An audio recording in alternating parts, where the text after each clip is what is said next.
और बिहार में के पाठक एक बार फिर चर्चा में हैं। के पाठक ने एक बार फिर गर्मी की छुट्टियों पर बैन लगा दिया है और इसे लेकर सियासत भी शुरू हो गई है। शिक्षकों के अंदर विरोध भी शुरू हो गया है।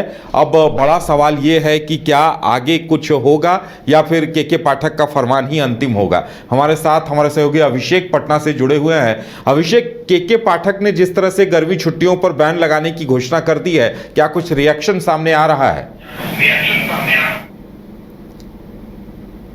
उदय, जिस तरह से लगातार के पाठक को लेकर के जो बिहार के शिक्षक हैं या जो सरकारी स्कूल के जो तमाम जो कर्मचारी हैं वो काफ़ी परेशान दिख रहे हैं और उनकी परेशानी लगातार बढ़ती जा रही है, ख़त्म होने का नाम नहीं ले रही है। हालांकि जिस तरह से पहले 2 महीने पहले तकरीबन जो जानकारी मिली थी के पाठक दिल्ली जाना चाह रहे हैं और बिहार सरकार ने उन्हें दिल्ली जाने के लिए इजाज़त दे दिया, एनओसी दे दिया। उसके बाद एक खुशी का माहौल तमाम जो सरकारी कर्मचारी स्कूलों के हैं या फिर जो शिक्षक हैं सभी के बीच में था। लेकिन लगातार के पाठक बने हुए हैं और अभी सूचना यह मिल रही है कि वो अब लोकसभा चुनाव तक नहीं जाएंगे और शायद उसके बाद भी जाएंगे या नहीं जाएंगे यह कहना अभी मुश्किल है। तो अब जो जानकारी मिल रही है के पाठक ने भी पिछले 2 दिन पहले रामनवमी और ईद के दौरान जो भी छुट्टियां थी उसको रद्द कर दिया था और कहा था कि जो भी टीचर ट्रेनिंग कर रहे हैं वो ट्रेनिंग करते रहेंगे।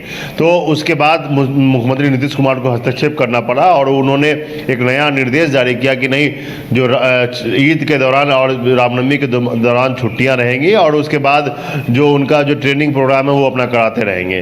तो आज फिर एक नया फरमान के पाठक ने जारी किया है कि राज्य भर के तमाम जो सरकारी स्कूल है उसमें गर्मी की छुट्टियों के दौरान सिर्फ जो छात्र छात्राएँ हैं, बच्चे हैं, उनको छुट्टियाँ रहेंगी। बाकी जो टीचर हैं या जो अन्य जो कर्मचारी हैं उन्हें अपने टाइम से, जो भी स्कूल का टाइम है उस टाइम से ही रोज आना, स्कूल आना होगा। यानी कि एक नया फॉर्मेट सरकारी स्कूलों में देखने के लिए मिलेगा। और जो प्राइवेट स्कूलों में जिस तरह से टीचर और जो भी कर्मचारी है वो जाते रहे हैं और गर्मी छुट्टी हो या ठंड की छुट्टी हो या फिर किसी और तरह की जो लंबी वेकेशन स्कूलों में जो परीक्षा के बाद दी जाती है छात्र छात्राओं को, उस दौरान अब प्राइवेट स्कूलों के तर्ज पर ही अब सरकारी स्कूल के भी जो कर्मचारी और शिक्षक हैं वो आते रहेंगे। तो एक बड़ा मसला बनता जा रहा है के पाठक और शिक्षा विभाग में, खास करके जो सरकारी स्कूल के तमाम जो शिक्षक या कर्मचारी हैं उनके बीच में। और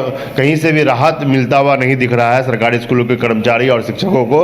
और एक बार फिर जो ये फरमान जारी किया गया है, अब इसमें क्या कुछ रुख अख्तियार करेगा यह वक्त तय करेगा। लेकिन इतना उदय आप मान के, लेकिन अभिषेक ये भी बात है कि चुनाव के मौके पर शिक्षकों की भूमिका काफी अहम होती है। ऐसे में अगर वो नाराज हो जाते हैं के पाठक से तो कहीं न कहीं तो सत्ताधारी दल को नुकसान उठाना पड़ेगा।